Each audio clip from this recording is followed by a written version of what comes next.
உலகின் ஒளியாம் ஆண்டவராகிய இயேசு கிறிஸ்துவின் திருப்பெயரில் உங்கள் அனைவரையும் அன்போடு வாழ்த்துகின்றேன்.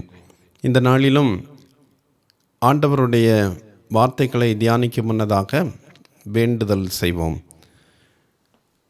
வாழ்வும் வழியும் நானே என்று எங்களுக்கு வழியை காட்டி அனுதினமும் எங்களை வழி நடத்துகின்ற எங்கள் அன்பின் ஆண்டவரே, உம்முடைய திருமறையின் சத்தியங்களை இந்த நாளில் தியானிக்கிற பொழுது நீர் எங்களுக்கு உடனிருந்து உம்முடைய வழியில் நாங்கள் நடந்து செல்வதற்கு எங்களை வழி நடத்த வேண்டும் என்று இயேசு கிறிஸ்துவின் பெயரில் கேட்கிறோம் சுவாமி.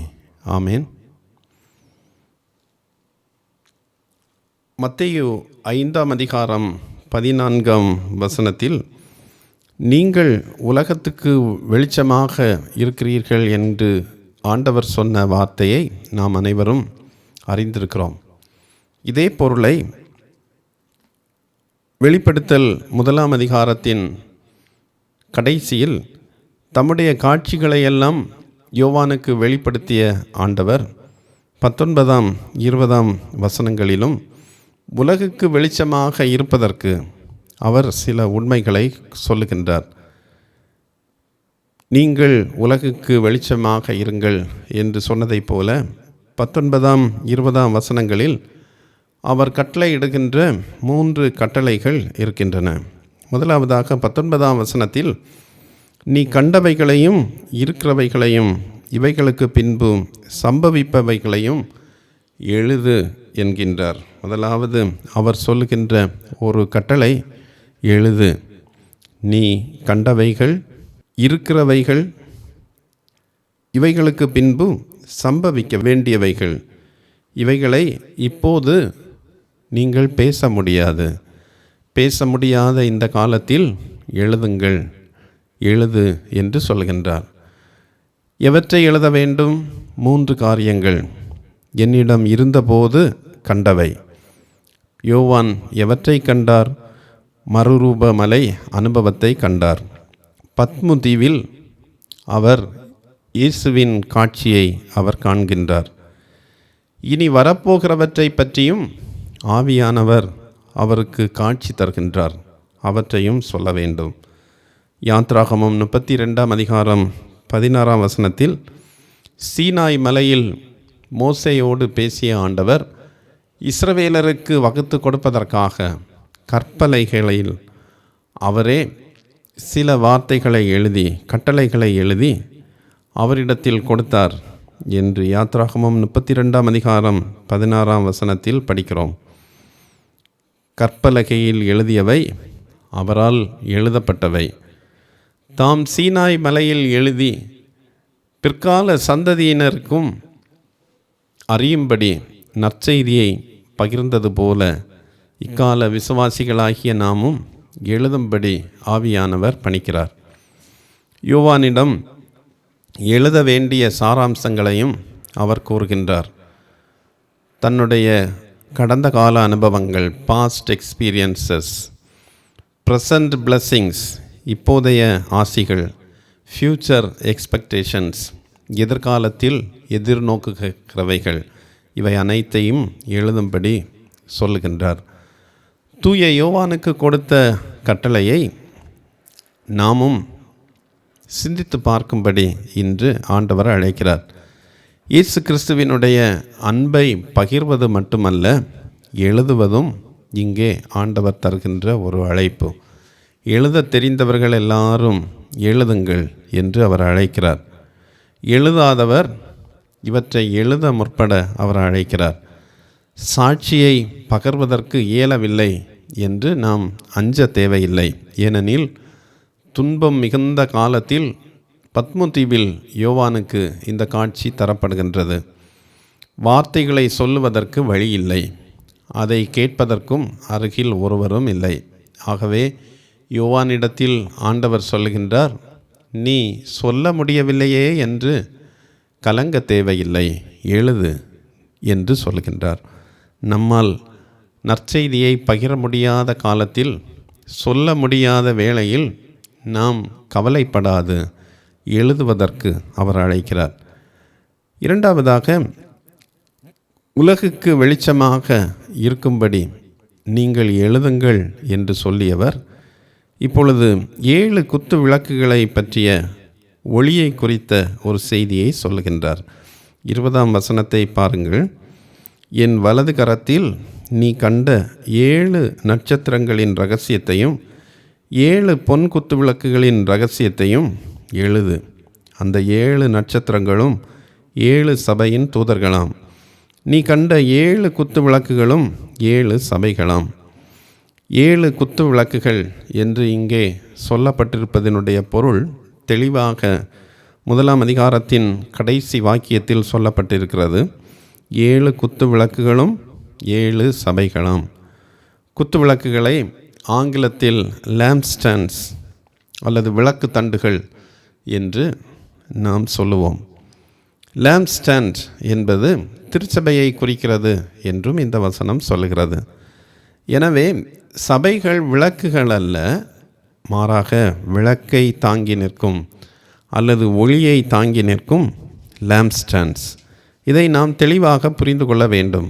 பல வேளைகளில் திருச்சபைதான் உலகுக்கு ஒளி என்று நாம் எண்ணிவிடுகிறோம். கிறிஸ்துவிடமிருந்து ஒளியை பெற்று பிரகாசிக்க வேண்டிய திருச்சபை, கிறிஸ்துவிடமிருந்து ஒளியை பெற்று விசுவாசி ஒளி தர வேண்டும், லேம்ப் ஸ்டாண்டாக திகழ வேண்டும் என்பதை இந்த குத்து விளக்குகள் என்கிற உருவகம் நமக்கு சொல்லுகின்றது. நீங்களும் நானும் கிறிஸ்துவின் திருச்சபை அல்லது ஆலயங்கள் என பவுல் கூறுகின்றார். பிலிப்பியர் 2ஆம் அதிகாரம் 14ஆம் வசனத்தில் பிலிப்பியருக்கு எழுதுகிற பொழுது பவுல் இவ்வாறு சொல்லுகின்றார். ஜீவ வசனத்தை பிடித்து கொண்டு உலகத்தில் சுடர்களைப் போல பிரகாசியுங்கள். நீங்களும் நானும் திருச்சபையும் சுடர்களைப் போல பிரகாசிக்க வேண்டிய லேம்ப் ஸ்டாண்ட்ஸ், விளக்கு தண்டுகள். நம்முடைய கருத்தையோ நம்முடைய ஒளியையோ நாம் வெளிப்படுத்த நினைக்காமல் கிறிஸ்துவிடம் பெற்ற ஒளியை, கிறிஸ்துவிடம் பெற்ற வாழ்வை ஒளி வீச அழைக்கப்பட்டுள்ளோம். சோலார் லைட் அல்லது சோலார் ஹீட்டர், சூரிய ஒளியில் இயங்குகின்ற கருவிகளை பற்றி அல்லது வாகனத்தை பற்றி, ஆற்றலை பற்றி பல்வேறு நிலைகளில் நாம் அறிந்திருக்கிறோம். மின்சாரம் குறைவாக கிடைக்கிற இந்த நாட்களில் சூரிய ஒளியின் ஆற்றலை பயன்படுத்தும்படி அரசும் நம்மை அறிவுறுத்துகிறது. அப்படி சோலார் அல்லது சூரிய ஒளியை பெற்றவர்களுக்கு நன்கு தெரியும். இந்த ஒளி ஆற்றல் உடையதாக செயல்பட வேண்டுமானால், சோலார் லைட் எரிய வேண்டுமானால் சூரிய ஒளியை அது பெற்றிருக்க வேண்டும். எந்த அளவுக்கு சூரிய ஒளியை அது பெற்றிருக்கிறதோ அந்த பவரை அது ஒளியாக விளக்கு மூலமாக தருகிறது. அல்லது அந்த சூரிய ஒளியின் ஆற்றல் இருக்கும் வரை அந்த கருவி இயங்குகிறது என்பதை நாம் அறிந்திருக்கிறோம். திருச்சபையும் தனிப்பட்ட நபர்களும் விசுவாசிகளும் சூரியனிலிருந்து ஆற்றல் பெற்று ஒளியோ கருவியோ இயங்குவது போல மனிதர்களாகிய விசுவாசிகளாகிய நாம் லேம்ப் ஸ்டாண்டாக, கருவியாக இயேசுவின் ஒளியை வெளிப்படுத்த அழைக்கப்பட்டிருக்கிறோம். நாம் வெளிப்படுத்துகிற ஒளி நம்முடைய சுய ஒளியா, இயேசுவின் ஒளியா? இயேசுவிடம் ஒளியை பெற்று அந்த ஆற்றலோடு நாம் இந்த உலகுக்கு ஒளி தந்தால் அந்த ஒளி பலருடைய வாழ்வை மாற்றும். அந்த ஒளி பிறருக்கு பிரகாசமாக இருக்கும் என்பதை அறிந்து கொள்ள ஆண்டவர் அழைக்கிறார். இந்த 20ஆம் வசனத்தில் வருகின்ற மற்றொரு உருவகம் நட்சத்திரங்கள். 7 நட்சத்திரங்கள், 7 குத்து விளக்குகள், 7 நட்சத்திரங்கள். அந்த 7 நட்சத்திரங்களும் 7 சபையின் தூதர்களாம் என்றும் இந்த வசனம் தெளிவாக விளக்குகின்றது. சபையின் தூதர்கள் யார் என்பதை குறித்து திருமறை ஆசிரியர்கள் சில விளக்கங்களை தருகின்றார்கள். சிலர் 7 சபைகளின் தூதர்களை, 7 சபைகளின் பிஷப்ஸ், கண்காணிகள், தலைவர்கள் என்று சொல்கின்றார்கள். இதற்கு ஆதாரமாக மல்கியா 2ஆம் அதிகாரம் 7ஆம் வசனத்தில் வருகின்ற அவன் சேனைகளுடைய கர்த்தரின் தூதன் என்கின்ற வசனத்தை ஆதாரமாக சொல்கின்றனர். வேறு சிலர் சபைகளை பாதுகாக்கும் தூதரை நட்சத்திரங்கள் குறிப்பதாக சொல்லுகின்றார்கள். தானியேல் 10:13 மிகாவேல் என்னும் பாதுகாக்கும் தூதரை பற்றி சொல்லப்பட்டிருக்கின்றது.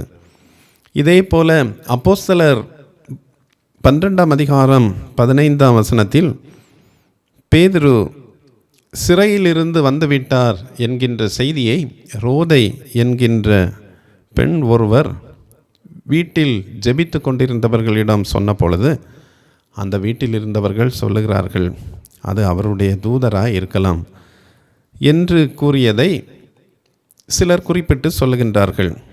தூதர்கள் என்பவர்கள் மனிதர்களுக்கும் திருச்சபைக்கும் இருக்கிறார்கள் என்பதை இந்த வசனங்கள் எல்லாம் உணர்த்துகின்றன. மத்தேயு 18:10 இந்த சிறியரில் ஒருவரையும் அற்பமாய் எண்ணாதீர்கள், அவர்களுக்குரிய தேவதூதர்கள் தந்தையின் சமூகத்தை எப்போதும் தரிசிக்கிறார்கள் என்று ஆண்டவர் சொல்கின்றார் என்கிற வசனத்தையும் சுட்டிக்காட்டி ஒவ்வொருவருக்கும் ஒரு தூதர் இருப்பதை போன்று சபைக்கும் ஒரு தூதர் இருப்பதாக கூறுகின்றார்கள். மேற்கூறப்பட்ட இந்த கருத்துக்களின் அடிப்படையில் தூதர்கள் என்பவர்கள் சபையின் பொறுப்பாளர்கள், சபையை பொறுப்பாக கவனிக்கிறவர்கள் என்று நாம் புரிந்து கொள்ளலாம். இங்கே ஒரு உண்மையும் நமக்கு புலனாகின்றது. சபையின் பொறுப்பாளர்கள் கடவுளின் கரத்தில் இருக்கிறார்கள். ஏனெனில் 7 நட்சத்திரங்களும் 7 சபையின் தூதர்களாம். இந்த தூதர்கள் 20 தொடக்கத்தை பாருங்கள். என் வலது கரத்தில் நீ கண்ட 7 நட்சத்திரங்கள் கடவுளுடைய வலது கரத்தில் இருக்கிறார்கள். ஆகவே சபையின் பொறுப்பாளர்கள் கடவுளின் கரத்தில் இருக்கிறார்கள் என்ற உணர்வு வருகிற பொழுது சபையில் மாற்றம் வருகிறது. ஏதோ மனிதராகிய நாம் ஓடி சென்று பொறுப்புகளை பெற்றுக்கொள்ளவில்லை. சபையில் நாம் பொறுப்புகளை சண்டை போட்டு பெற்றுக்கொண்டால் கடவுளின் கரத்தில் இருக்க முடியாது. தவறான வழிகளை பின்பற்றி தலைவர்களாக இருக்க முடியாது என்றெல்லாம் பொருள் புரிந்து கொள்வதற்கு இந்த பகுதி நம்மை அழைக்கிறது. கடவுளின் கரத்தில் இருக்க போட்டியிடுதல், தவறான வழிகளை பயன்படுத்துதல், இவையெல்லாம் கடவுளுக்கு ஏற்புடையதா? அப்படியானால் கடவுளின் கரத்தில் நாம் இருக்க முடியுமா என்பனவற்றையெல்லாம் சிந்தித்து பார்த்து நம்மை அர்ப்பணிக்க ஆண்டவர் அழைக்கிறார். உலகத்துக்கு ஒளியாக இருக்க வெளிப்படுத்தல் 19:19-20 ஆண்டவர் 3 காரியங்களை சொல்லுகின்றார். எழுதுங்கள், குத்து விளக்குகளாக இருங்கள், கிறிஸ்துவிடம் ஒளியை பெற்று லேம்ப் ஸ்டாண்டாக ஒளி தர அழைக்கிறார். ஆண்டவருடைய வலது கரத்தில் நட்சத்திரங்களாக இருக்கும்படி நம்மை எதிர்பார்க்கிறார். இந்த நல்ல அர்ப்பணங்களை பெற்று வாழ ஆண்டவர் நம்மை வழிநடத்துவாராக. ஆமேன். ஜெபிப்போம். உலகுக்கு ஒளியாக இருங்கள் என்று எங்களை அழைப்பு விடுக்கின்ற எங்கள் அன்பின் ஆண்டவரே, எழுதுவதின் மூலமாகவும் உம்முடைய நற்செய்தி அறிவிக்க முடியும் என்று ஆண்டவர் எங்களை அழைக்கின்றேன். குத்து விளக்குகளைப் போன்று அனுதினமும் உம்மிடம் ஒளியை பெற்று இந்த உலகில் நாங்கள் சான்று பகர திருச்சபையாக, தனிநபராக, குடும்பங்களாக எங்கள் ஒவ்வொருவருக்கும் ஆண்டவர் உதவி செய்ய மன்றாடுகின்றோம். உம்முடைய வலது கரத்தில் நாங்கள் இருந்து நட்சத்திரங்களாக செயல்பட, திருச்சபையின் தூதர்களாக, உம்முடைய தூதர்களாக இந்த உலகில் வாழ ஆண்டவர் எங்களை அழைக்கிறேன். உமது கரத்தில் நாங்கள் இருக்கிறோம் என்கிற உணர்வோடு கூட பாதுகாப்போடும் தைரியத்தோடும் நம்பிக்கையோடும் எங்களுடைய அனுதின கடமைகளை செய்து சாட்சியுள்ள வாழ்க்கை வாழ எங்கள் அனைவரையும் ஆண்டவர் வழி நடத்த வேண்டும் என்று இயேசு கிறிஸ்துவின் பெயரில் கேட்கிறோம் சுவாமி. ஆமேன்.